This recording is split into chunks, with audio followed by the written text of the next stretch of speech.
Hola a todos, ¿cómo están? Bienvenidos a un nuevo video. Mi nombre es Yuri Díaz y te doy la bienvenida a este canal. Bueno, el tema del video del día de hoy más que todo van a ser razones por las cuales se mueren nuestras plantitas. El día de ayer estaba contestando muchos de sus comentarios y la mayoría se repetía con un tema en común y era ¿por qué mis plantas se mueren? ¿Por qué no puedo tener éxito con mis plantas? Compré una planta en el vivero y al poco tiempo se murió. Entonces todos estos comentarios iban enfocados en no tener éxito con sus plantas y bueno, hablando desde mi experiencia quisiera compartirles algunas razones por las cuales considero que nuestras plantas se mueren. Entonces sé que va a ser un video que les va a aportar, que les va a servir, que va a ser informativo para que lo puedan aplicar en su jardín. Y bueno, antes de comenzar los invito a suscribirse a mi canal, a compartir mis videos, a dejar un comentario, un me gusta. Saben que siempre estoy pendiente de todos sus comentarios. Y ahora sí, bienvenidos. Bueno, y ahora sí, para que comencemos con el video del día de hoy. Primera razón por la cual muchas de nuestras plantitas no crecen, se mueren, y es porque desconocemos las condiciones que necesita la planta. Como ya sabemos, no todas las plantas se adaptan a todos los espacios que tenemos en el jardín. Primero que todo debemos de identificar qué espacios tenemos en nuestro jardín. Pueden ser espacios de mucho sol, espacios de sombra, de semisombra, y en todos esos lugares van a haber plantas específicas para que se adapten, crezcan en esos espacios. Por ejemplo, no puedo sembrar un geranio hiedra bajo los árboles que hay en mi jardín porque a largo plazo no va a florecer, se va a poner frondoso, sus hojas van a ser bonitas, verdes, pero no voy a tener una floración, que es lo que siempre buscamos con estas plantas. Muchas veces nosotros somos muy tercos y queremos imponer algo a la planta, es decir, tenemos un espacio disponible y no queremos, sabemos que en ese espacio recibe muchísimo sol todo el día, sol directo, y queremos colocar, digamos, una monstera deliciosa. En nuestra imaginación se va a ver muy bonito ese espacio, pero en la realidad va a ser que esa planta se estrese, sus hojas se van a quemar y no va a prosperar. ¿Qué podemos hacer? Colocar plantas que necesitan, soportan esos espacios, esas condiciones. ¿Cuáles son? Bugambilias, coronas de espinas, crisantemos, clavelinas, que soportan bastante bien esas condiciones de estar expuestas a altas temperaturas y a largas horas de sol directo. Primera razón, antes de comprar o ubicar una planta, saber esas condiciones del espacio. No podemos colocar a nuestro antojo cualquier plantita porque queremos que se vea ahí bonita, darle color a tal espacio con muchas flores si no es ese espacio apto para esa planta que nosotros queremos. Primero, identificar las condiciones del espacio que tenemos. Por ejemplo, yo aquí en mi jardín tengo plantas de flores, plantas de hojas, porque hay diferentes condiciones, diferentes espacios que me permiten tener esa variedad de plantas en mi jardín. Segunda razón, el exceso de riego. Cuando nosotros compramos esa plantita que tanto deseamos tener en el jardín, nos obsesionamos con ella y empezamos a regar de una manera absurda, regamos muchísimo y esto puede afectar a la planta. Entonces debemos de mantener también un control con el riego, porque ese es el primer factor que hace que nuestras plantitas se mueran. Al nosotros sobreregar pueden suceder muchísimas cosas, entre ellas el sustrato va a albergar muchísima humedad y esto impide que sus raíces se desarrollen adecuadamente, impidiendo la absorción correcta, adecuada de los nutrientes de la planta, y esto hace que la planta vaya perdiendo hojas, no crezca de esa manera que suele crecer una planta que está que el sustrato está en perfectas condiciones o en las condiciones adecuadas, y muchas veces esto lo refleja con un estancamiento, hojas amarillas, y cuando ya pasa a una etapa más grave, sus raíces empiezan a pudrir, luego sus tallos, pierde sus hojas y finalmente la planta muere. Entonces, El agua es vital para el desarrollo de las plantas, pero también debemos de regar de una manera adecuada. Si nosotros regamos, nos gusta regar nuestras plantas, lo que podríamos hacer es regar en menos cantidad y con la misma frecuencia que la veníamos haciendo. En ese lapso de tiempo, el sustrato va a estar en esas condiciones para ser regado nuevamente. Por ejemplo, el riego no tiene como una regla o algo que por ejemplo, nosotros les podamos decir a ustedes, tal planta la tienes que regar cada 3 días o cada 2 días o una vez por semana. El riego está entrelazado de muchos factores que varía bastante, por ejemplo, el tipo de sustrato que nosotros utilicemos, por ejemplo, el abono orgánico, algunos retienen muchísimo más la humedad, algo otros no, entonces todo esto tiene una relación entre sí, la ubicación, algunas están más expuestas al sol, otras no, el tipo de maceta que nosotros utilicemos, todos estos factores están relacionados y que de alguna manera no permite como establecer un periodo en el cual debamos regar ciertas plantas.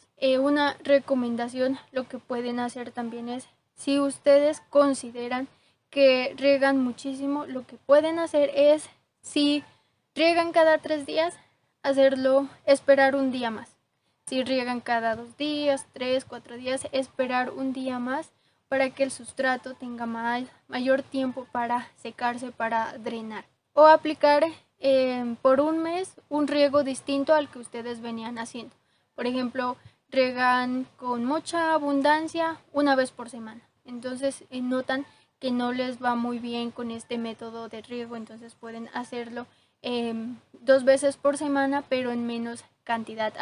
Aplican esta manera de riego por un mes y miran que si les funcionó o no, o si no buscan otra alternativa, pero siempre estar probando diferentes métodos de riego, porque ahí está como el secreto de ir probando diferentes maneras y cuál se adapta a las condiciones de la planta, del clima, de la materia. Como tercera razón, estresar constantemente nuestras plantas. Cuando nosotros compramos una planta del vivero o alguien nos regala una plantita o nosotros tenemos un esqueje, lo trasplantamos por primera vez.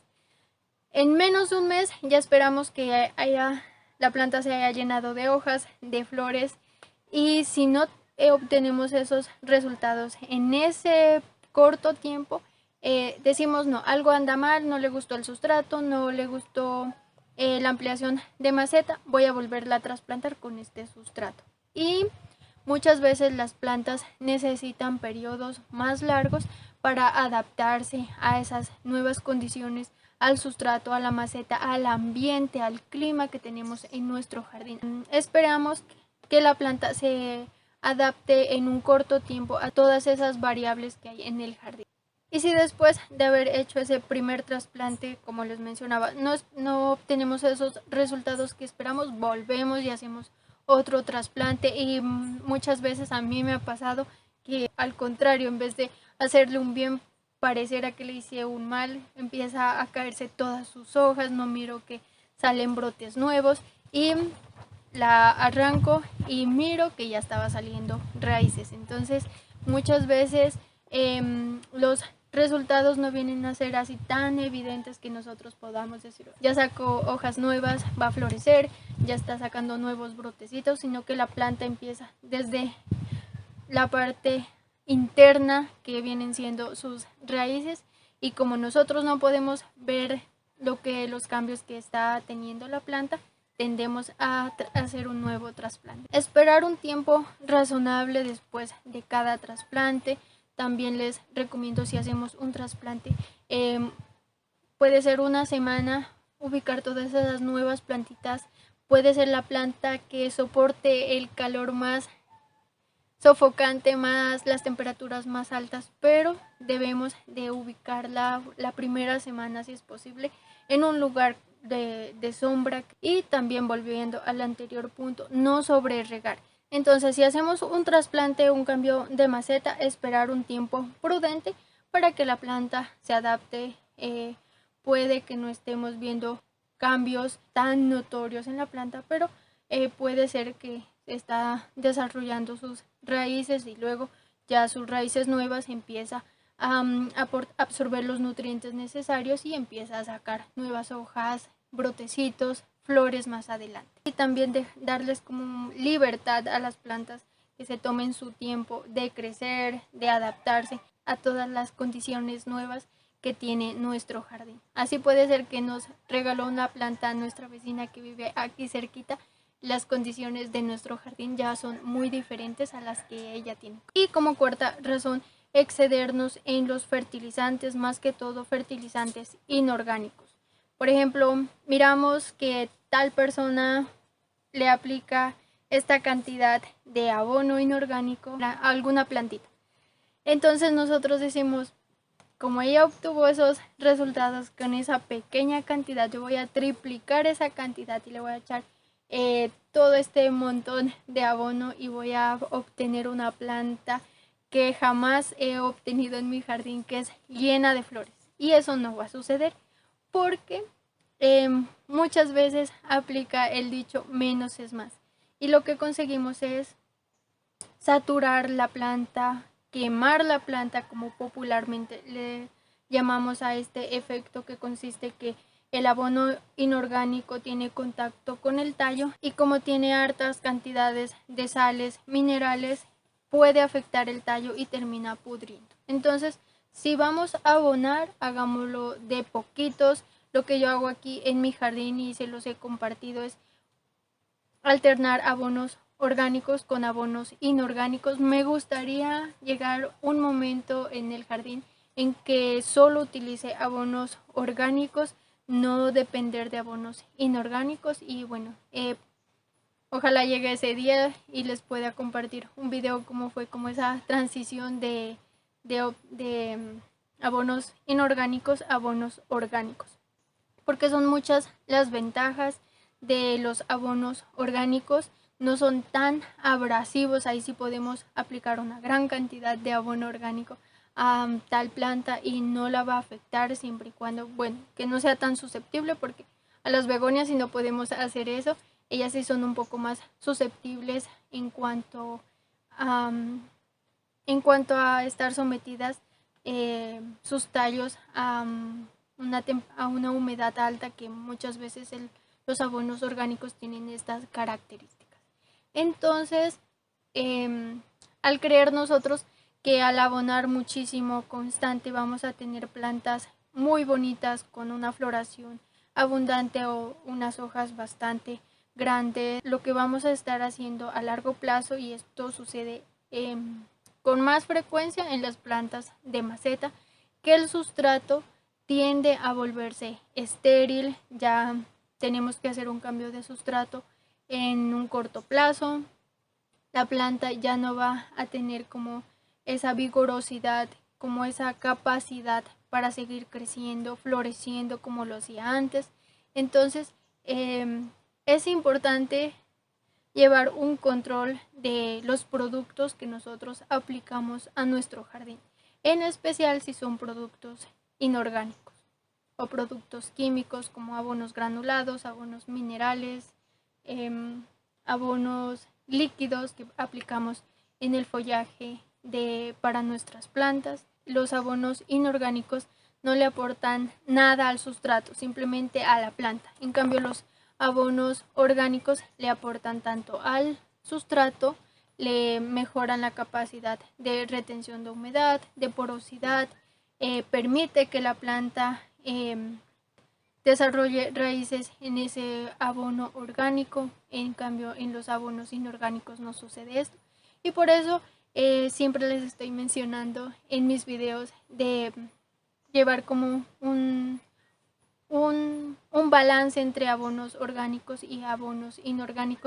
Y bueno, eso ha sido todo por el video del día de hoy. Espero alguna de estas razones se hayan identificado y digan, bueno, voy a tratar de mejorarla de esta manera para evitar que mis plantas se mueran. Espero que haya sido un video de utilidad para ustedes, para su jardín, lo puedan aplicar, y espero en sus comentarios si dentro de unos 2 meses cómo les fue, si aplicaron alguna de estas recomendaciones. Y bueno, eso ha sido todo por el video del día de hoy.